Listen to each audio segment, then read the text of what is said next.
Hi, it's Alex.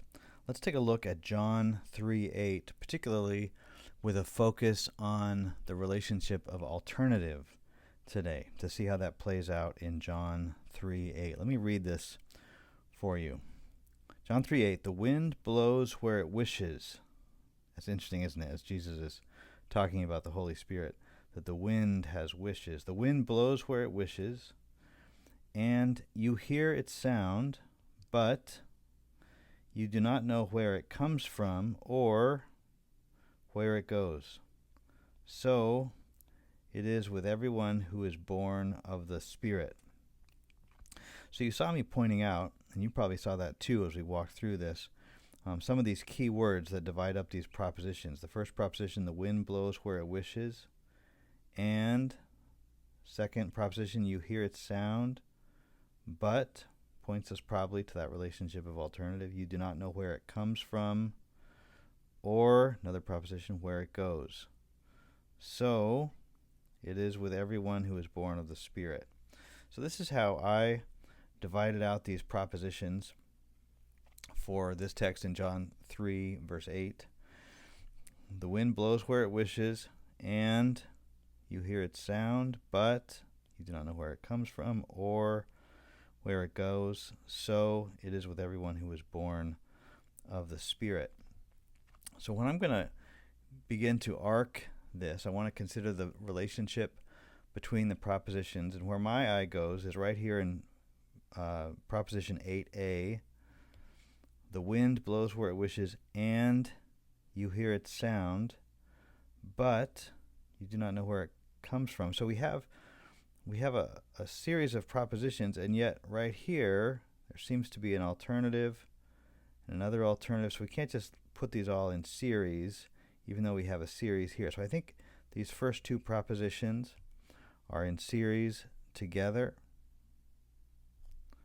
The wind blows where it wishes, and you hear its sound. And then we have a little bit of a challenge here, because we have this keyword but, which points to a relationship of alternative, which is what I'm highlighting in this video. So of course you're on the lookout for that. But you do not know where it comes from. However, before we relate this phrase, or this proposition 8c to 8ab, I think we need to see that C and D are coupled together by this alternative, because it seems like he has a couple of things. He says first, the wind blows where it wishes, and you hear its sound. And then he's setting that in alternative to maybe a couple of things at the end of the sentence.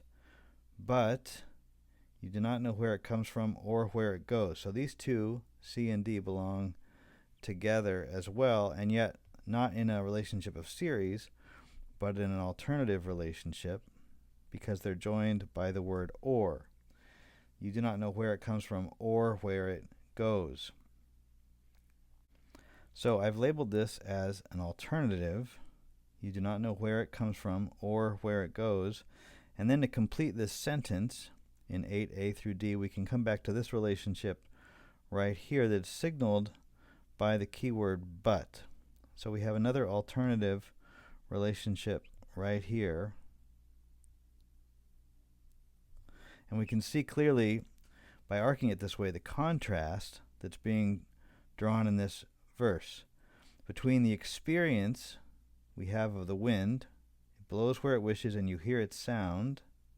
So those two realities are set over against this reality, that you don't know where it comes from or where it goes. So even though you do hear its sound, and it's blowing wherever it wishes, that's true, but what's also true is you don't know where it comes from or where it's going. So there's some things that we know, and there's some things that we don't know. And then he sets up this last proposition, this last sentence, which is a proposition in and of itself, with the word so, which points us to the relationship of comparison.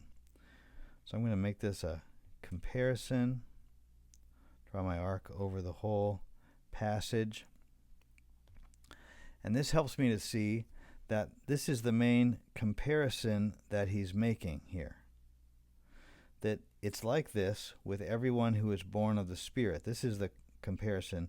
he's using this analogy to make this point, that there's a sense with everyone who is born of the Spirit, there's some things that we know and much that we don't. We have some certainly valid yet subjective experience, and yet we have to stay humble because there's a lot that we don't know, right? About the Holy Spirit himself, about the Holy Spirit's work, particularly in regeneration.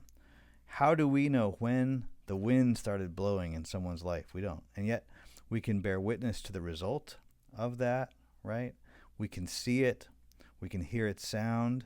We certainly know that the Spirit of God is working in the lives of people around us. He's working in our life, right? We see the result of that, and yet there's a lot that we don't know. And that's the comparison that Jesus is making here in verse 8. The wind blows where it wishes, you hear its sound, but there's a lot you don't know. You don't know where it comes from, where it goes. So it is with everyone who is born of the Spirit. And so we see particularly highlighting this relationship of alternative here as we have these two alternatives set over against this short series for the point of making this main comparison of what it is like with everyone who is born of the Spirit. And that is how I would arc John chapter 3, verse 8.